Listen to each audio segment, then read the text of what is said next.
Midway, change of course.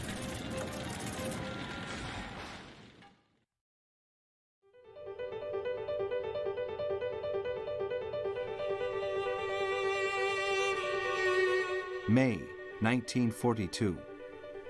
The Australians' fears to be invaded by Japanese forces are strengthened when the latter reach the vicinity of the Timor Sea.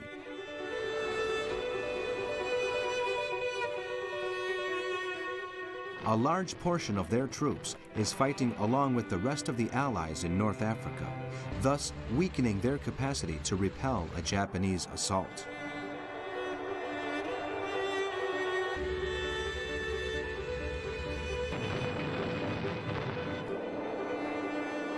Nevertheless, the air raids over Japan, performed by planes under Lieutenant Colonel James Doolittle, had improved the Australians' as well as the Americans' spirit. Moreover, the Japanese had been forced to withdraw some fighter squadrons to protect the skies over their main cities. But their belief in their own invulnerability makes them launch a hasty reaction.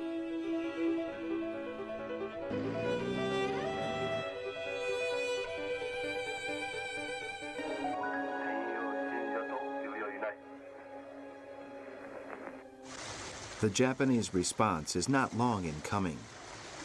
Operation M.O., under the command of Vice Admiral Shigeyoshi Inoue, is got underway. A part of the fleet, comprised of transport ships escorted by destroyers, sets course along the coast of Papua New Guinea, heading for the Jormard Canal. Its objective is the capital, Port Moresby, in the Gulf of Papua.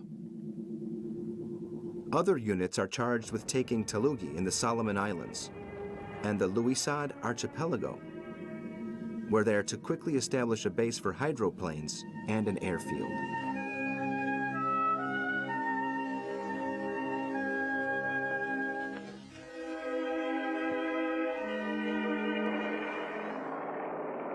Five cruisers, a destroyer, and the aircraft carrier Shoho, commanded by Rear Admiral Goto, are to provide air and naval cover for these actions.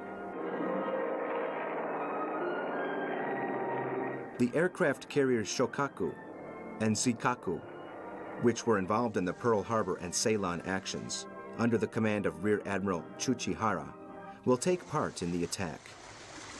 They are to repulse any action of the U.S. fleet.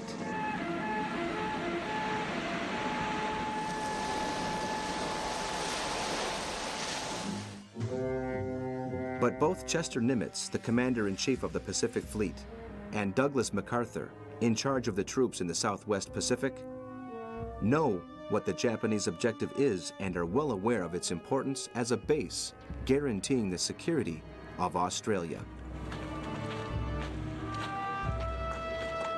Together with their general staff, they prepare a defensive strategy based on an aerial counteroffensive and order the Yorktown and the Lexington, together with the destroyers and cruisers under Admiral Fletcher, to set sail. The Enterprise and the Hornet cannot be incorporated into the operations, as they are returning from their raid on Japan.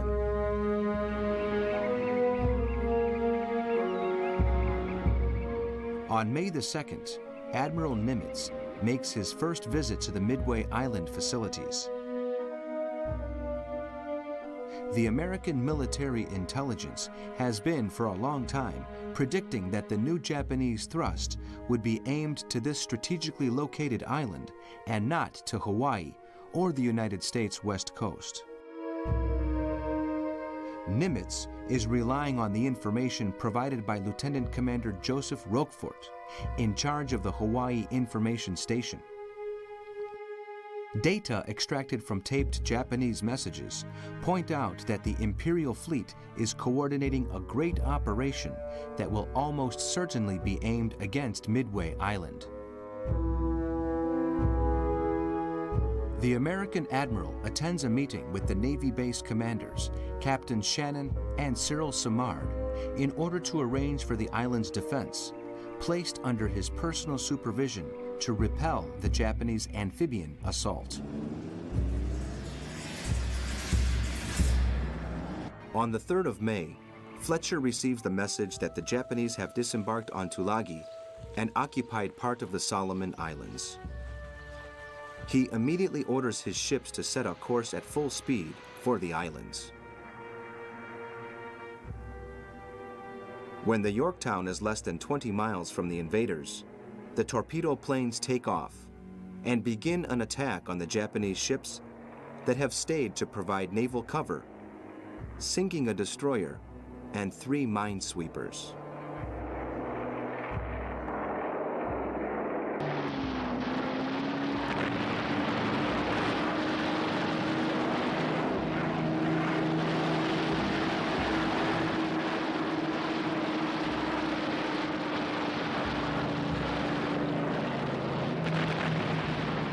Immediately afterwards, the U.S. ships regroup and turn south in an attempt to intercept the remaining Japanese ships, which have entered the Coral Sea and launched their planes in a first attack on Port Moresby.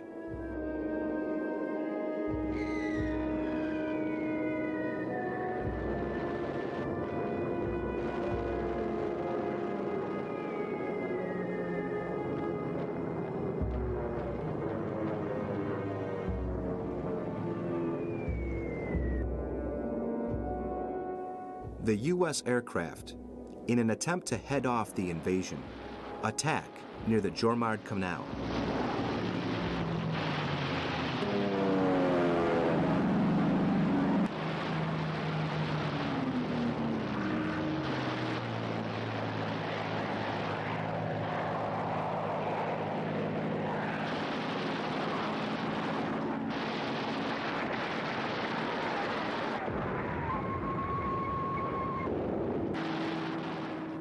Meanwhile, the Lexington sights the aircraft carrier Shoho, together with a number of destroyers and cruisers to the south of Bougainville, and its pilots submit the Japanese ship to heavy bombing until they are able to sink it.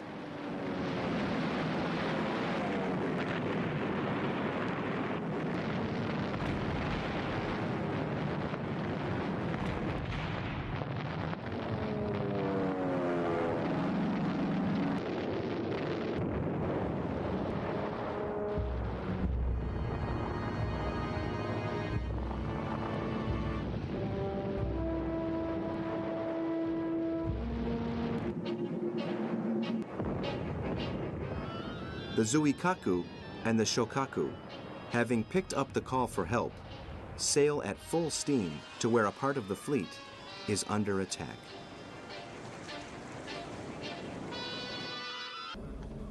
The ships of Admirals Tagaki and those of Fletcher are only 60 miles from each other, though neither side knows this due to the bad weather.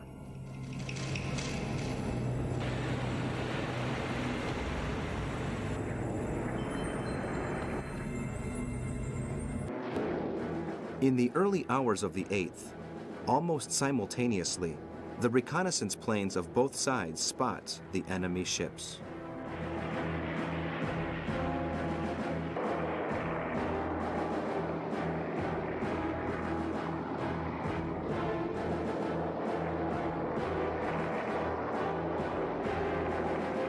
Planes take off from aircraft carriers in continuous attacks at a distance from which one side cannot see the other.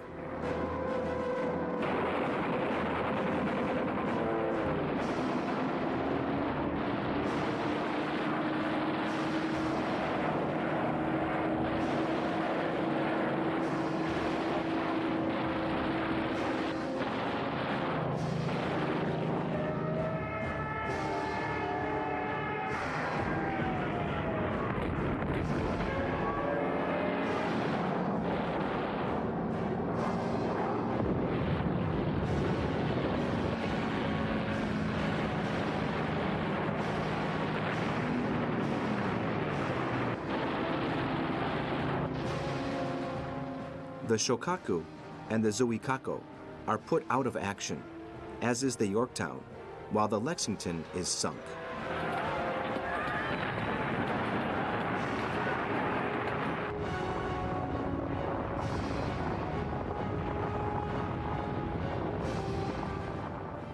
The unusual nature of the battle and the lack of information on both sides leads the respective commands to take precautions and order their ships to withdraw to their bases.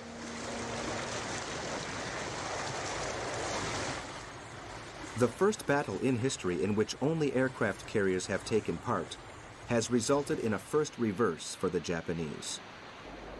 The conquest of Port Moresby has not gone ahead, and Operation MO has turned into a failure for Yamamoto.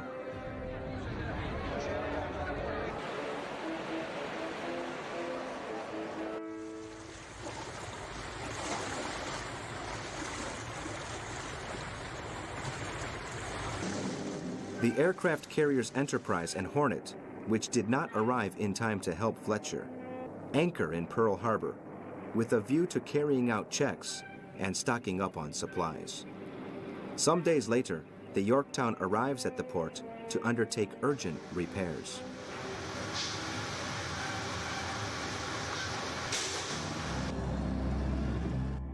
Following these events, the Japanese General Staff unanimously approves the plan to invade Midway. Admiral Osami Nagano, Chief of the General Staff, and Isoroku Yamamoto decide that the operation should comprise a surprise attack similar to that on Pearl Harbor. Both are convinced that the lightly defended island can be rapidly conquered.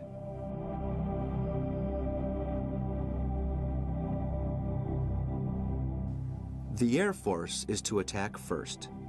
Then, the naval artillery will enter into action, and this will be followed by the disembarkation of the troops who are to occupy the U.S. positions. The victory should be quick and conclusive. The bulk of the Imperial fleet is to remain at some distance to provide protection against any counterattack by the U.S. fleet. The planned attack on the Aleutian Islands of Attu and Kiska is to go ahead at the end of May or beginning of June as a diversionary measure. The idea is to attract the attention of the bulk of the Pacific Fleet and to facilitate the rapid attack on Midway on June the 3rd, the date set by Yamamoto.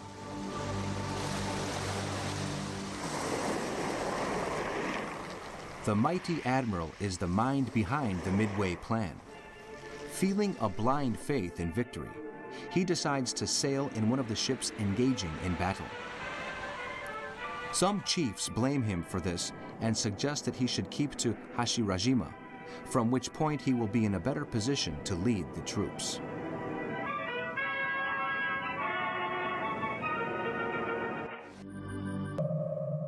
Day 20.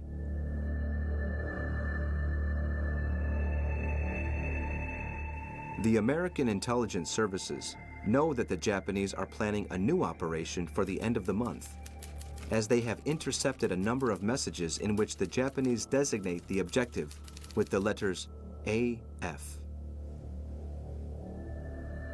In some doubt regarding which of the islands AF refers to, the Americans send a message to the commander of Midway informing him that, in response to his problems with water, they are going to send the necessary distillation equipment. Next day, they intercept a Japanese message saying, "To all operational forces, point AF does not have fresh water." The incognito has been cleared up. The objective is Midway.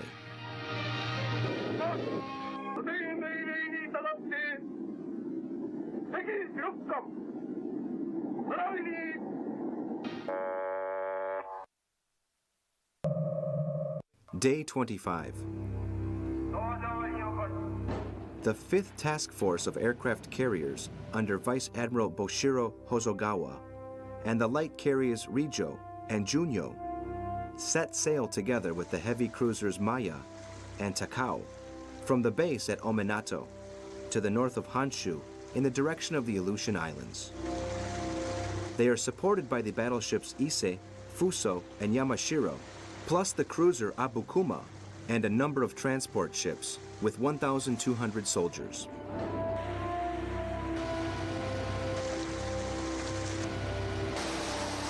Shortly afterwards, the first task force of aircraft carriers, composed of the Akaji and the Kaga, under the command of the Emperor's cousin, Admiral Chiuchi Nagumo, and the second task force, consisting of the Hiryu and the Soryu, commanded by Rear Admiral Tamon Yamaguchi, set sail from Hashirajima. Their destination is a point near the Midway Atoll.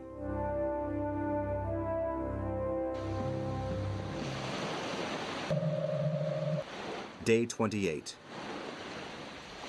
Yamamoto's First Fleet, formed by the battleships Yamato, Nagato, and Mutsu, together with the aircraft carriers Hosho and the cruiser Sendai, plus 12 destroyers, set sail for a location at some distance from Midway, where they will follow the course of the battle. The admiral is convinced that the Americans know nothing of the operation. Nevertheless, he orders continuous reconnaissance flights and sends some of the fleet's largest submarines to strategic points to keep a lookout.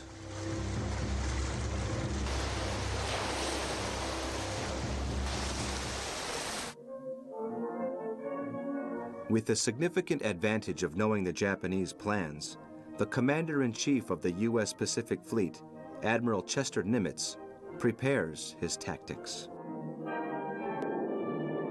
He knows he cannot afford to lose the base at Midway, as this would undermine his ability to carry out long-range bombing. Both he and Roosevelt are prepared to make a stand at Midway, with a view to putting a definitive halt to Japanese ambitions. Inflicting a heavy defeat on the enemy would change the course of the war and open up the possibility of starting a large-scale counter-offensive.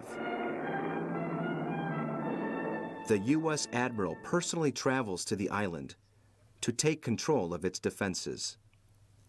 He reinforces the number of planes and soldiers in the garrison under Harold Shannon and orders the installation of a direct telephone line with the command post in Honolulu to avoid, as far as possible, using the radio. Despite knowing the Japanese plans and having the Yorktown operational again after repairs, Nimitz fears the enormous superiority of the Imperial fleet against his 3 aircraft carriers. The only barrier between the Japanese fleet and the coasts of the United States are these 3 aircraft carriers, he warns President Roosevelt.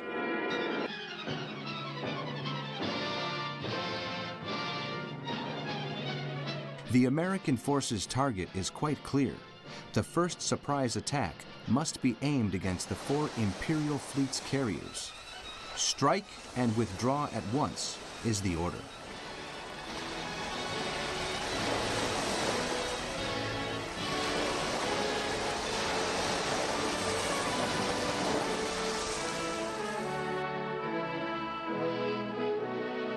Should the Imperial fleet sink the American Navy's carriers, all the Pacific area and the country's west coast would undergo the consequences. Nimitz asks Admirals Frank Fletcher and Raymond Spruance to accurately assess the risks and engage the Japanese fleet only when being positively sure of a victory.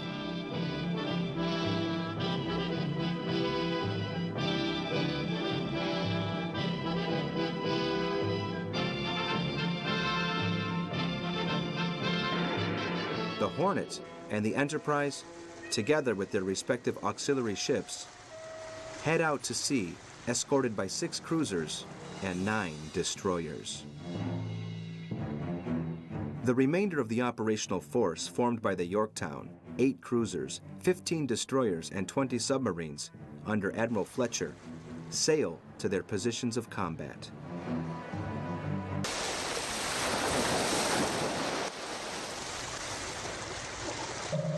Day 31. On the night of the 31st of May, Task Force 16, commanded by Admiral Raymond Spruance and formed by the aircraft carriers Hornet and Enterprise, together with Task Force 17 under Admiral Frank Fletcher, which includes the aircraft carrier Yorktown, silently head for Point Luck, situated 300 miles to the northeast of Midway. They have crossed French frigate shoals and the Japanese security barrier without being detected.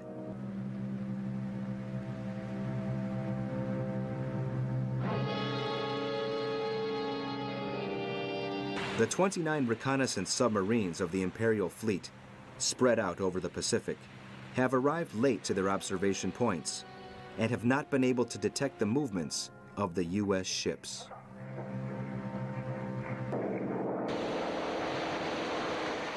June, Day 2.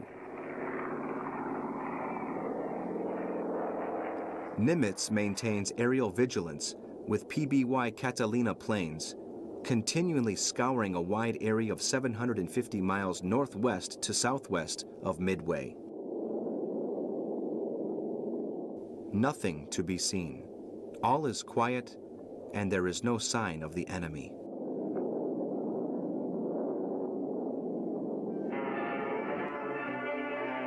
Further north, as foreseen, the Japanese have attacked the islands of Attu and Kiska without meeting resistance, destroying the installations and fuel deposits at Dutch Harbor.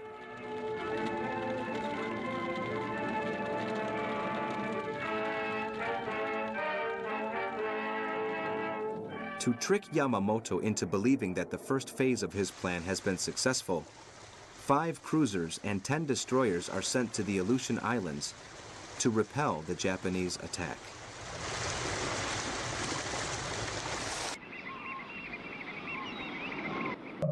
Day 3.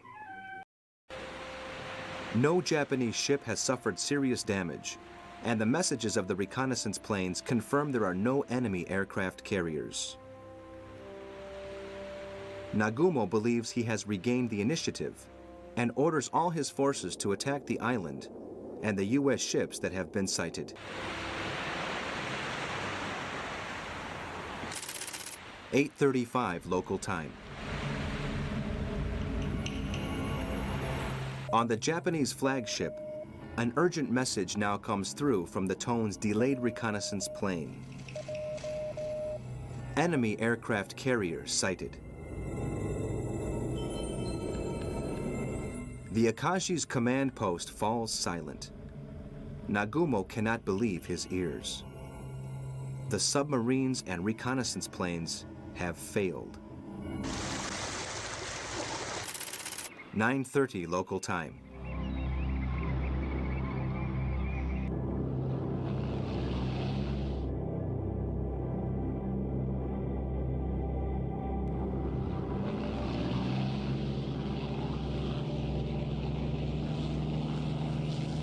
The ship that has been spotted is the Yorktown, which the Japanese believed had disappeared, and which now launches its planes in successive waves in search of Japanese ships.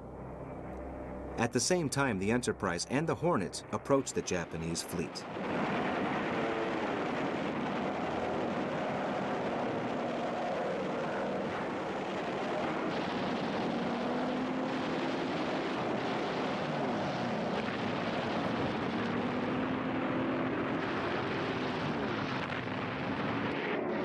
The artillery and the Zeros respond with force against the U.S. planes sent by Fletcher, shooting down most of them. 10:15 local time. The Japanese commanders celebrate the air victory over the enemy, though Nagumo fears there is another U.S. aircraft carrier in the area.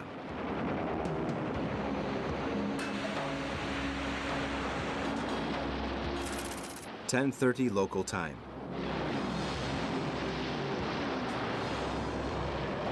He is not wrong. A new wave of dauntless bombers from the Enterprise and the Hornet launched their bombs from high altitude on the Akagi, the Kaga, and the Soryu.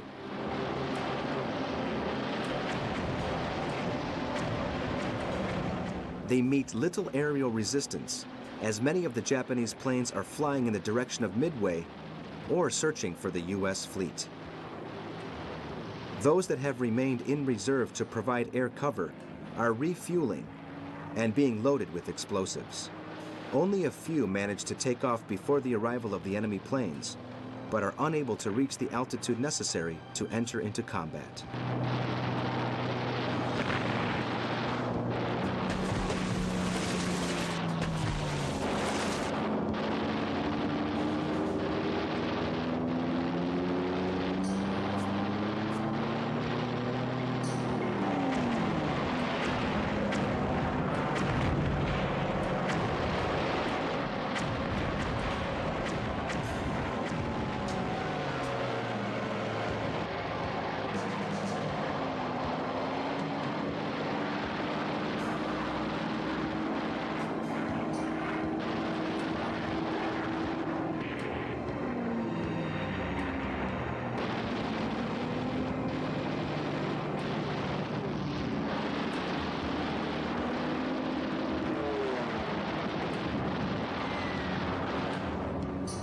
The Akaji is hit by a number of bombs which explode close to badly stowed munitions, causing a chain of explosions which destroys the fuel deposits and the planes on the deck.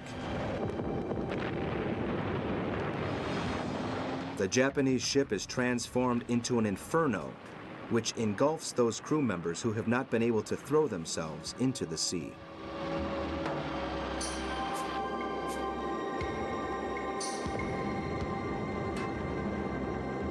Four bombs hit the Kaga, destroying its prow, and the command post where the ship's commander, Isaku Okada, loses his life.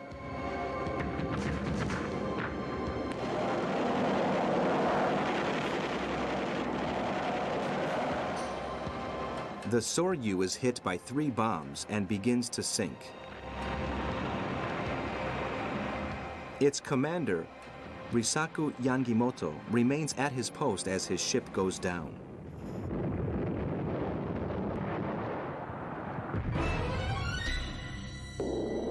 In a few minutes, a handful of American pilots have eliminated 3 Japanese aircraft carriers.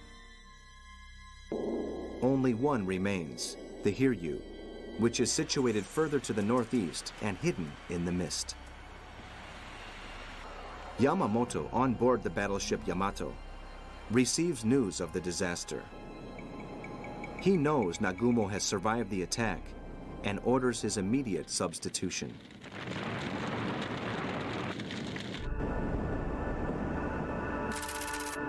(2:40 local time). The audacious Yamaguchi, having witnessed events, orders an attack from the Hiryu against the American aircraft carriers. His Zeros, Vals, and Kate's warplanes try to snatch the victory from the U.S. ships.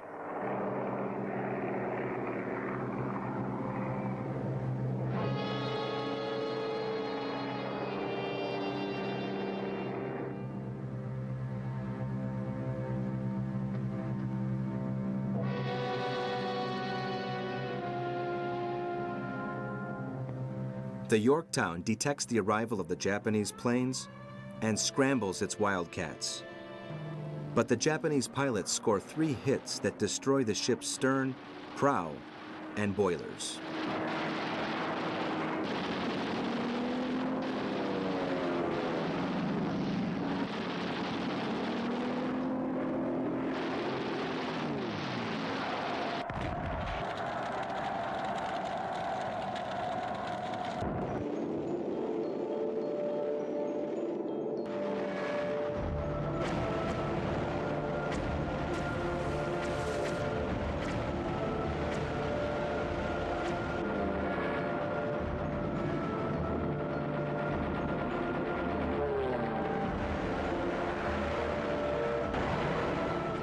Yamaguchi receives the news that the Yorktown has been hit and is leaking badly. He decides on a 3rd wave to finish off the enemy aircraft carrier.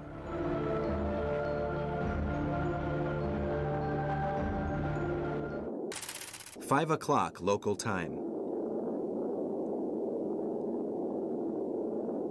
The air attacks from the Hiryu have given away the position of the ship to the Americans, and the dauntless warplanes from the hidden Enterprise now attack the Japanese aircraft carrier, engaging in furious air fights with the Zeros, which desperately attempt to provide air cover, while the vessel tries to evade the bombs with continual changes of course at full speed.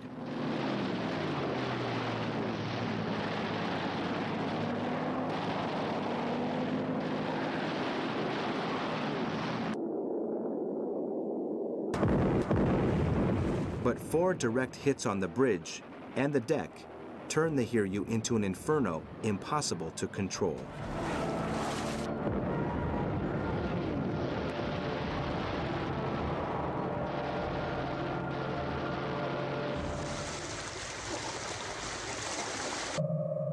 Day 5.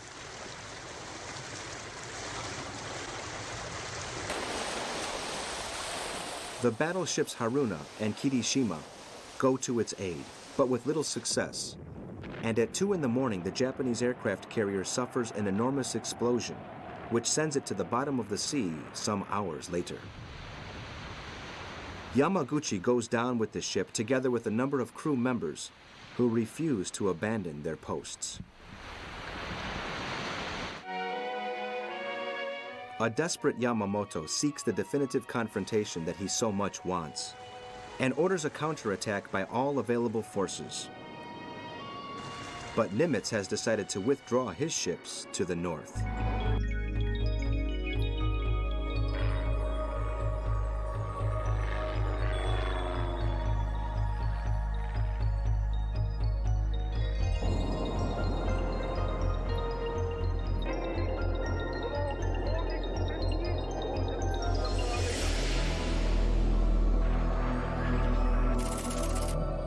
Day 6.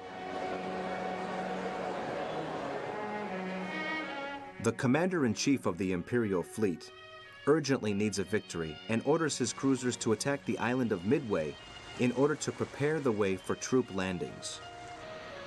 However, Vice Admiral Ugaki manages to dissuade him from this course of action, given that, at this stage of the battle, it would be suicide. At midday, Yamamoto orders a general withdrawal.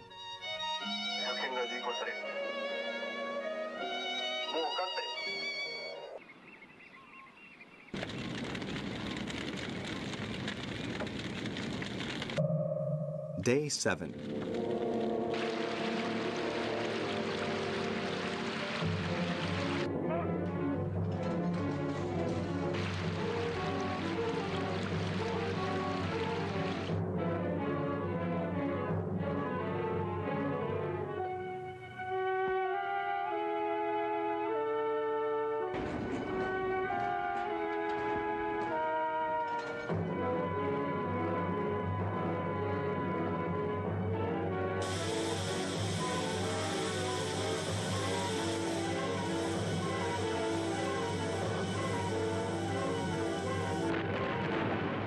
At 6 in the morning, due to the damage caused by torpedoes from the Japanese submarine I-168, the Yorktown goes down together with the destroyer Haman, which had come to its aid.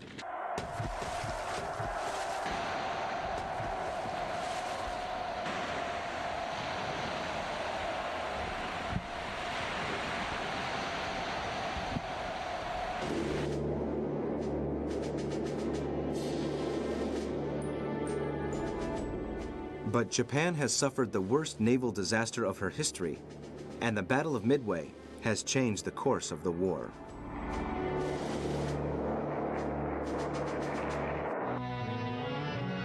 The Americans have lost the aircraft carrier Yorktown and the destroyer Hammond, 155 planes and 260 men. The Japanese have suffered the loss of the aircraft carriers Agaji, Kaga, Hiryu, and Soryu, as well as the cruisers Mikuma, 250 planes, and 3,100 men. The collapse of the offensive capacity of Japan's air and sea forces is evident. The government imposes censorship on war-related news in the press, and Admiral Yamamoto is pushed into the background.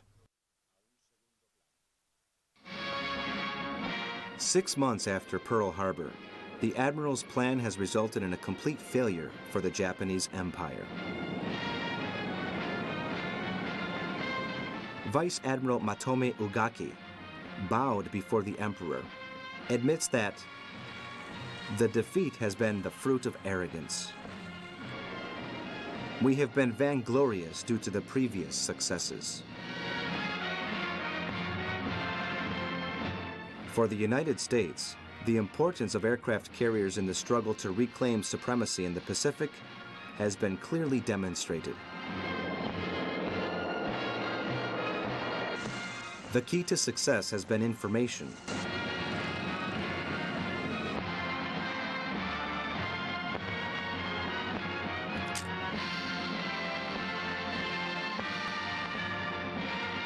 This memorable victory, at one stroke, changed the dominant position of Japan in the Pacific.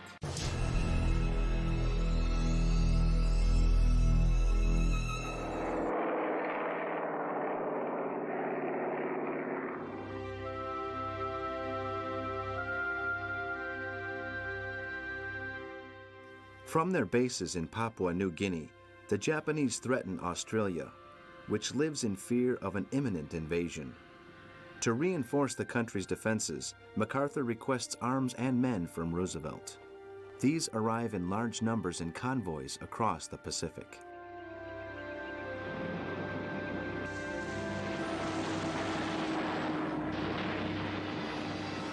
In June, the Battle of Midway was a great blow for the Imperial Navy, which forced the Japanese to suspend the assault on the Fiji Islands, Samoa, and New Caledonia, and consolidate the defensive perimeter around Papua New Guinea, the Bismarck, and the Solomon Islands.